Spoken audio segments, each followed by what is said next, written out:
This is problem 2213. It's on page 714. Compute the dimensions of an annular plate type brake to produce a braking torque of 75 inch-pounds. Air pressure will develop a normal force of 150 pounds between the friction surfaces. Use a coefficient of friction of 1/4. The brake will be used in average industrial service, stopping a load from 1150 RPM. So let's extract all the information that we need. The braking torque, which would be the friction torque, is 75 inch-pounds force. The coefficient of friction F is 1/4. The normal force, or the activating force, I'll just write it as normal force, is 150 pounds force.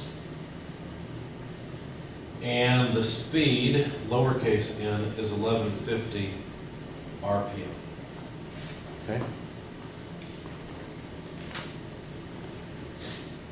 Okay, so to compute the dimensions of the brake, let me go back into the slides to find the equations for the annular type brake. Okay, first of all, for a plate clutch or brake, I brought that up. The frictional torque is just the friction coefficient times the normal force multiplied by the mean radius. Now, notice that we have some of these things, right? We've got the frictional torque, the friction coefficient, the normal force. We don't have the mean radius, but this equation constrains the mean radius of this thing. So solving for the mean radius, we'd get the frictional torque divided by essentially the frictional force, which is the friction coefficient, times the normal force. Okay? So if you plug in the numbers, the frictional torque, 75 inch-pounds force, friction coefficient, 1/4 of the normal force, 150 pounds force. Then you find the mean radius is 2 inches. So that's set. We can't change that. Now, the frictional power can also be computed at this point. The frictional power is just the frictional torque times speed divided by the conversion factor. We've already used this equation in the last example problem, right? The conversion factor I'm going to use, since I've got horsepower, or well, since I want horsepower, I've got inch-pounds and I've got RPM, is 63,025. Okay? So the frictional torque we know is 75 inch-pounds force. The speed is 1150, and I guess I really don't need to put in units because I know what units I should use because I know the conversion factor I'm using. I've selected it, I should say. So 75 times 1150 over 63,025 gives the frictional power. Now the frictional power is 1.37 horsepower. That's the amount of power that this, what is this, clutch or a brake? I forgot. It's a brake. It's a brake. Okay. That's the power that this brake has to take. Okay.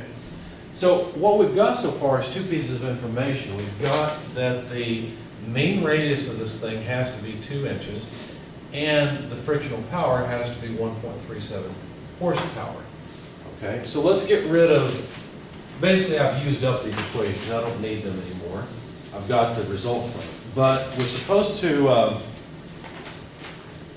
come up with the dimensions of this thing. Now, notice that there's still some freedom in this thing. Let me sketch what it looks like.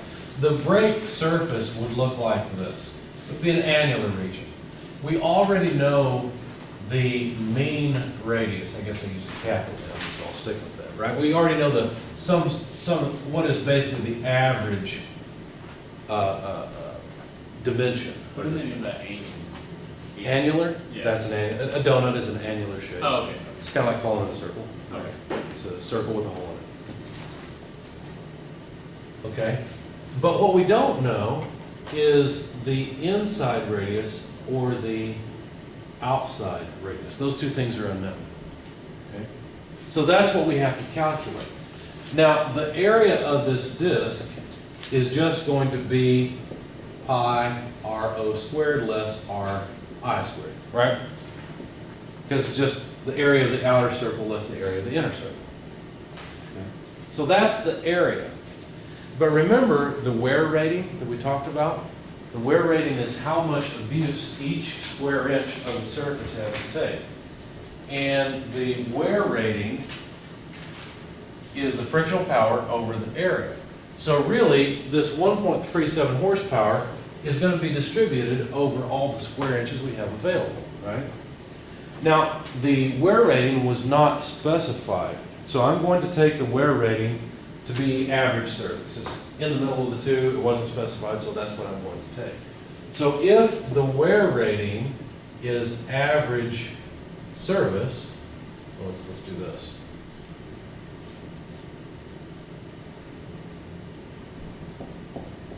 Then it should be about 0.1 horsepower per square inch. Okay? Now, one more constraint. The mean radius, RM, is just the average of the inside and outside radius. If that's the mean radius, right? That's halfway in between. Okay? Now, we could actually solve this. This is actually a set of equations we could solve.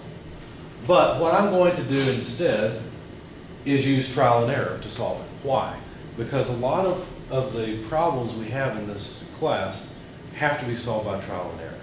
So I want to get used to that method. So that's what we're going to do. So let's just try an outer radius of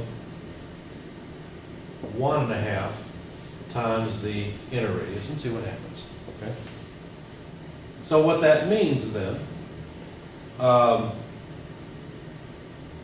is that if I rearrange this equation, 2 times the mean radius equals, well, instead of having just Ri and Ro, I would have Ri plus 1.5 Ri, right? Because that's what Ro is. And I'm not dividing by 2, I move that to the other side. Okay. And so you can, of course, solve this because we know that this is 2 inches, so you can solve for Ri. I won't show you the details of that. It's just algebra. So the inside radius comes out to 1.6 inches. And then the outside radius, being 1.5 times the inside radius, okay, so coming from here, 1.5 times 1.6 comes out to 2.4 inches. Okay. Then the area, if you use this equation up here, let's say this is equation 1, this is equation 1, then you can calculate that the area is just pi times the outer radius squared less the inner radius squared. And that comes out to 10.05 square inches. Okay? How do you get 1.5 the outside radius? That was, I said I'm going to solve this by trial and error. So I'm just trying 1.5 to start. Okay. So now let's look at the wear rating and see what happens. If we've got 10.05 inches, that's about 10 inches, right? So if you take 1.37 horsepower divided by 10 inches, basically what you need to do is move this one place over, right? And so the wear rating would be 0.137. I was going for a wear rating of about 0.1. So it's close, but it's a little higher than I wanted, right? So maybe I should reduce it a little bit farther. Now, how would I reduce the wear rating? Well, I need a little bit more area than this. Okay, so what could I do to get more area? Well, if we try 1.75 instead, then what you'll find is that the inner radius is 1.45. The outer radius is 2.55 inches. And then the area you get is 13.75 square inches. And you can see when you divide, 1.37 by 13.75, we're going to get exactly 0.1, right? So then I would be done, and I would say this is fine. Now, let's go the other way, because the other way is to actually solve this set of equations. What if I want, so you guys understand what we did here, we used trial and error to solve it, right? That's basically what we did. We just changed the ratio between the inner and the outer radius until we got what we wanted. How do you get 1.45? I'm lost in that. Oh, how do you get this? Yeah. Okay. Well, that's from here, right? So if we know that RO, and forgot to change that. The only unknown here is RI, Yeah. So right? that would Because be- this side's 4. So take 4 and divide it by 2.75, and you'll get 1.45. How's it 4? I'm sorry. Because the mean radius is 2 inches. We already found out the mean radius was 2 inches. Okay, Okay. So since this is 4, divide it by 2.75. Okay. Yeah, yes. Good question. Okay.